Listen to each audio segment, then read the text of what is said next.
Very good. Welcome to the show this morning. The topic this morning is the challenges of African American females, and we're fortunate to have 3 African American females with us this morning to talk about some of the challenges that are faced by individuals within their group. And what we'd like to do first is to introduce them, and each will give us some information about their background, education, and some of their experiences. And the first person that will give us that information will be Ms. Calhoun, who will be followed by Ms. Rima, and followed by Ms. Favors later on. And so we'll try to do, during this first segment, some information in reference to all of that. And I got your names straight the first time around, ladies. Yes. And so I don't think we should have any problems. I think people ought to know who you are. But let's start with you, Ms. Calhoun, to have you to give us a couple of minutes of information in reference to your background, education, and your experiences. And Ms. Rima and Ms. Favors will do the same, and then we'll end this segment for today, and then we'll start on our second segment and talk about some of the issues that you wish to talk about. Let's start with you. All right, Dr. Haney, my name is Jenny Calhoun. I am the Executive Director of the Mothers Over Murder program here in Nashville, Tennessee. I attended Michigan State University, and I'm also a lyricist and a budding philanthropist as well. Very good, and of course you're well prepared in reference to talk about some of the things. And of course you established the program, Mothers. You were involved with that program, yes. Mothers Over Murder.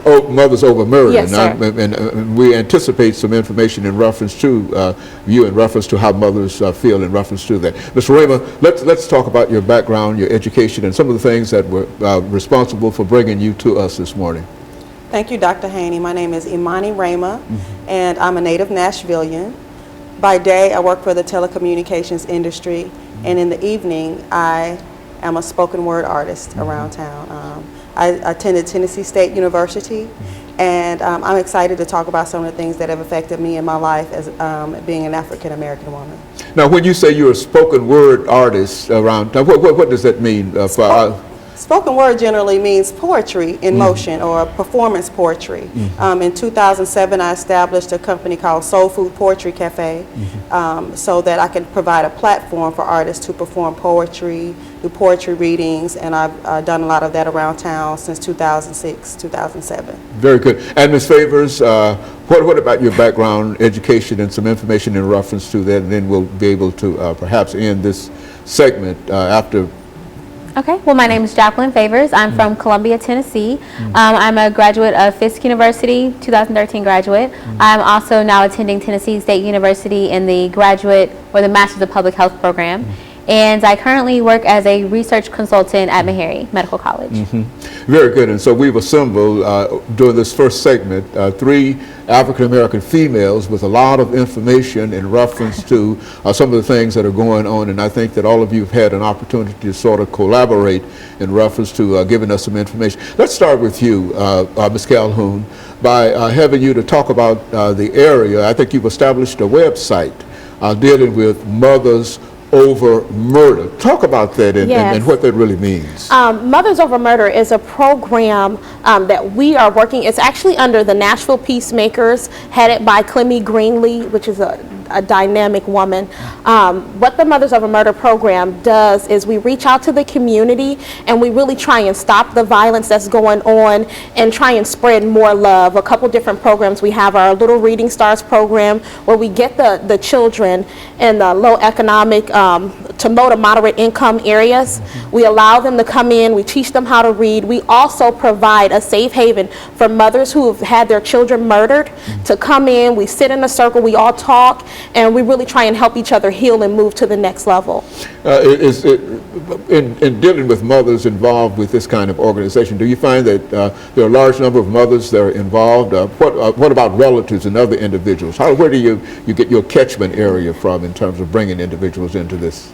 Actually, we have a large amount of mothers involved, but we have some fathers too. So, I mean, it's kind of weird that we call it Mothers Over Murder when we have some dynamic fathers who are involved, who are out on the streets with us picketing, who are writing the congressmen here. I mean, we have some fathers that are involved as well. And it's really a family organization, because the children that we take out and that we reach out, we're using the children. Some of them are the children of the murdered person, like, because one of our ladies, her grandson is a part of the program. And what we do is we take him out, and because she takes care of him full time. And yeah. Very good. Of course, we want to take our first commercial break, and Okay. We'll be back with our audience following this very short commercial break.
Thank you and welcome back to the second segment of the show for today. We're talking to Ms. Calhoun, Ms. Rama, and Ms. Favors, three African-American females giving us some information relative to what we consider to be the challenges faced by African-American females in the 21st century. Ms. Calhoun has already given us some excellent information dealing with mothers over murder. And Ms. Rama has now decided to give us some information, Ms. Rama, if you will, some information in reference to the spoken word and some of the ways that the things that you're doing might fit into some of the things that Ms. Calhoun has talked about. Well, actually, the genre of spoken word is very, very vast, and a lot of the spoken word artists around Nashville talk about so many different topics, and there's so much to do with from almost every artist that I talked to and heard from during the Trayvon Martin incident. Everybody had something very powerful and prolific to talk about where that's concerned. So the spoken word community is full of activists, full of people who are political, who are intelligent, who really want to share from their hearts and their experiences the things we face and the challenges that we have in our lives. And for me, one of the main things that I'm dealing with right now is the choices that I've made to travel down a journey to be healthy and fit. I'm over 40. By this time, our ways have set in, the things that our perspective of the realm of who we are and what we do with our lives, we've already settled into the whole I'm set in my ways thing. And so a lot of things, the way I was living my life, did not promote healthy lifestyle.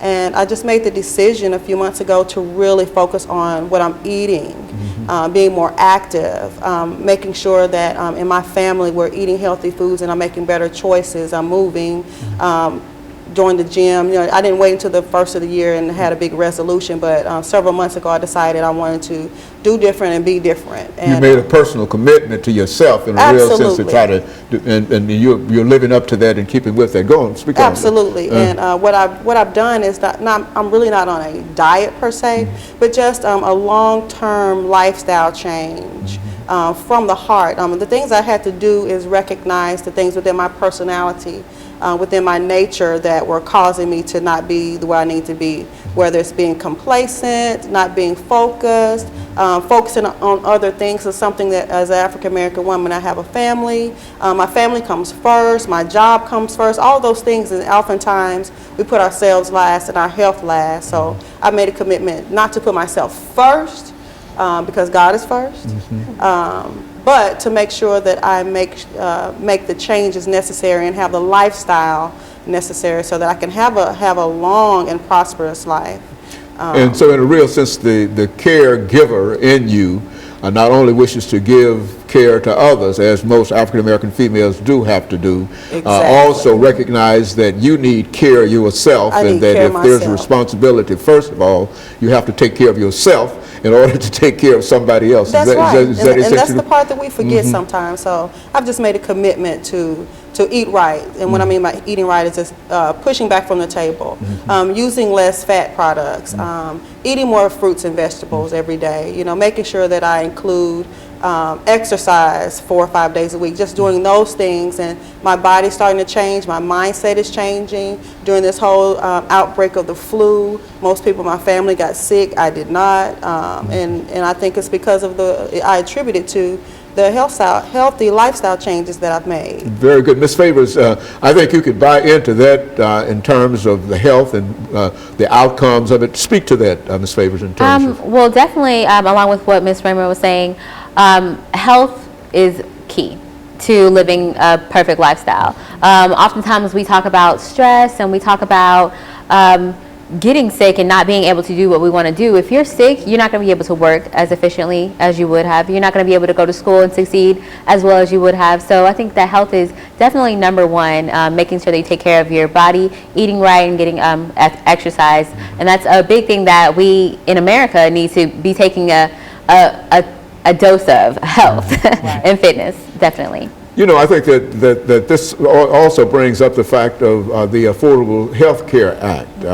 What are you doing in a real sense, Ms. Raymer, in terms of encouraging other young folks especially to become involved in trying to watch over their own health by perhaps becoming involved in the Affordable Care Act? Do you find that there's a need for such an act in our society? Absolutely, there's a need, and just depending on where you are in corporate America and what type of benefits you have at your job, and then, you know, it's up to us to really go after what we need. A lot of other countries, healthcare is provided. Healthcare is a part of what the government provides, but in the United States, that's what we have to do. We have to go after our own health on our own. And what I like to do is motivate others and encourage others. I have a website, it's ImaniRaymaFitness.com, that I just started actually a couple of weeks ago. And on there I really talk about issues that we face, just wanting to just to provide a way to inspire people, and I share other people's stories, how they changed their diet, and different things like that, and how to motivate people to really focus on their health. Ms. Favors, the last 2 minutes that we have in this segment, why don't you give us some information in reference to body images? I mean, how does that fit into what Ms. Raymer has said in reference to some of the things? Well, along with body image, trying to look the part, I think that African American women often struggle and feel kind of pressured going out into corporate America, trying to get the job or to move up to a different position in corporate America. It is often that we have to take a look at ourselves and wonder, will I be accepted? And so I feel like oftentimes we look at our body image. Is my chest too big? Is my bottom size too big? Does my hair look okay? And we are kind of pressured to say if we will be accepted into the job. Did I not get the job because my hair looks like this? Should I change my hair? Do I need to go and, fire my hair? So a lot of that actually ties in wanting to be successful in corporate America. And you would suggest that's not the best way to try to, you have to present yourself as you are and be be happy with who you are. Yes. I think that's essentially the same thing that, excuse me, the three of you are saying, in a real sense, that you have to love yourself before you can love anybody else. And if you don't love yourself, then you're going to have all the problems that you're going to have, the problems with crime and murder and killing folks and getting killed, and you're going to have the same problems in terms of your health and etc. So what we have to do is to really not in a conceited kind of situation, but be as concerned with our own health as we are with health for everybody else. Is that what we're saying? Yes, absolutely. And of course we'll get involved coming up this upcoming segment, we've got about 10 minutes that will give you an opportunity to talk about other things. And we'll be back with our audience following this very, very short commercial break.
Thank you and welcome back to the final segment of the show for today. We're talking to Ms. Favors, Ms. Rima, and Ms. Calhoun in reference to the situation of African American females at the 21st century. And I want you ladies to know how appreciative we are for the information that you've given us. But let's take this last segment, Ms. Favors, to have each of you to give us some information about a topic that you consider to be one of the most important topics dealing with African American females today, and et cetera, and then we'll be able to shut out this show during the last Okay, well, if I'm talking about body image, I feel like the most important thing in a very popular topic right now among African American women is hair.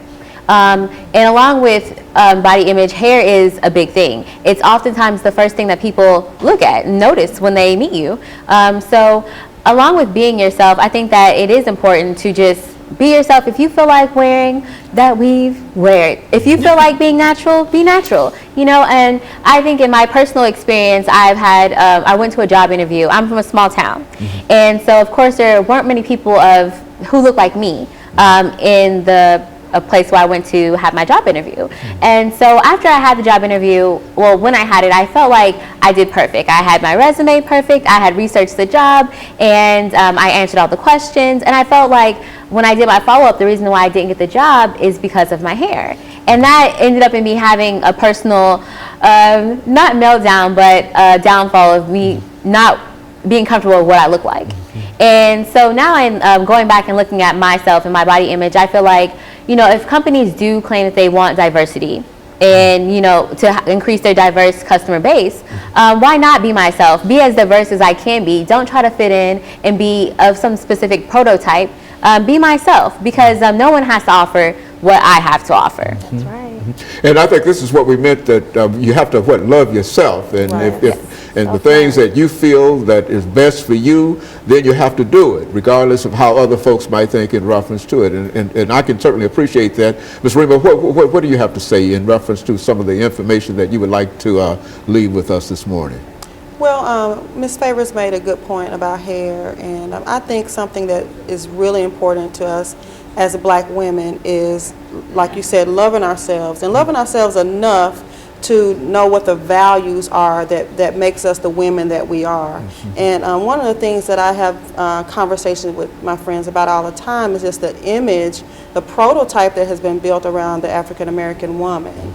Everybody talks about the whole twerking and the videos and just the way that we present ourselves and the people who get the most attention. In one voice we say, you know, be who you are, and then the other voice says you have to look a certain way. You have to have this type of waistline and all the other attributes that are just physical. And I just want to encourage African American women to look past the physical and to their heart, to their character, and you attract the kind of people who are really attracted to those type of things. Because as we move forward, you know, we have to dispel all of the things that promote the negativity, the reality TV, the different shows that are on that our young people watch. Doesn't promote the positivity in African American women. And as you said earlier, loving yourself comes into play. You know, the moral value, the character, the moral compass is just like going in so many different directions that we've kind of lost, being the loving, the giving and caring mothers, and being the type of women that we want to be looked up to. You know, who are the grandmothers of today?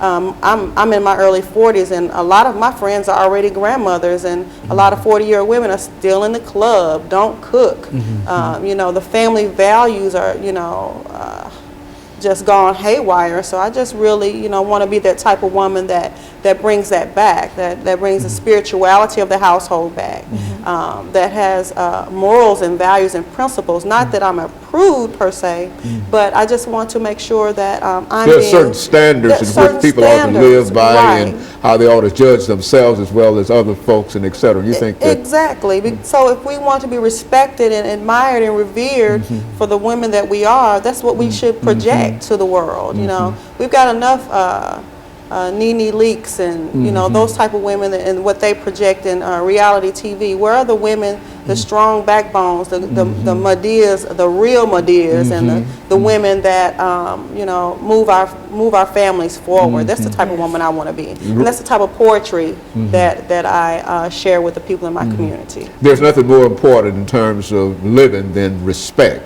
and if you respect another person, people respect people who respect them, and I think that in a real sense, and I can certainly buy into everything that you're saying in reference to that, and I certainly encourage everything that you say.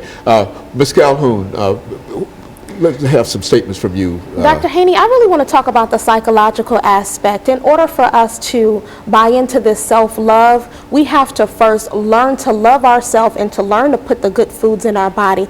And I believe that it all hinges on sexual abuse in the African American community. Did you know that 60% of African American women are molested or sexually abused before the age of 18? That is extremely high.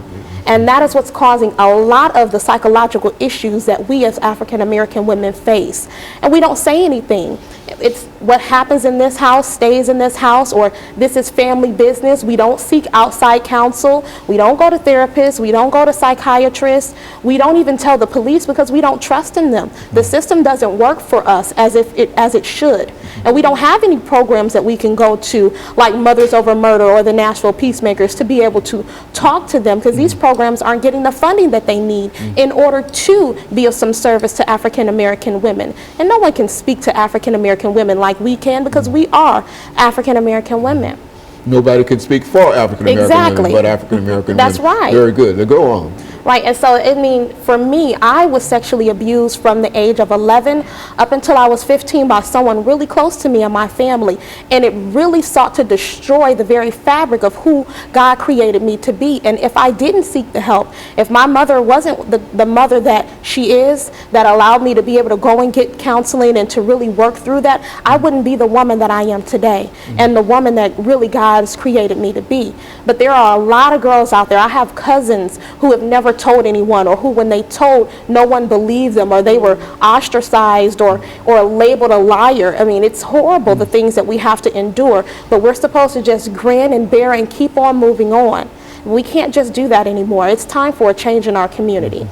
And so you think that what we're trying to do today is important and instructive, you believe, for a large number of African American females, well, not only for African American females, but for all individuals to hear, because it's not really, it's not your problem in a real sense. It's problems that other folks have in reference to you that creates the problem for you. And so what, and I think the outpouring of what the three of you are doing now sort of justifies in a real sense what we're trying to accomplish. That is to recognize that we're coming up on what we call Women's History Month and all of those things that women are involved in. But what we need to do is to scope in dealing with some of the issues that has to do with African American females. We've got a couple of a minute and a half left before we finish, Ms. Faber. Have you got a last comment that you'd like to make? My last comment would be, definitely, if you're an African American woman and you feel pressured to be someone that you're not, be yourself. Don't worry about whether or not you look the part, whether or not you may fit in. As long as you're yourself and you feel good being yourself, you're going to look good as yourself. Very good. And Ms. Rima? Well, the one thing that I want to walk away with is your health is first.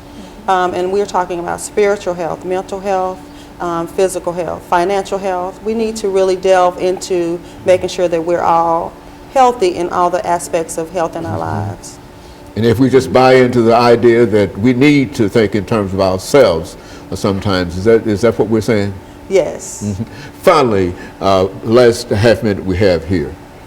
If someone is touching you inappropriately, no matter who it is, tell someone, reach out. There are resources for you out in this community, and there are people that really believe in you and really have your best interest at heart. So speak up.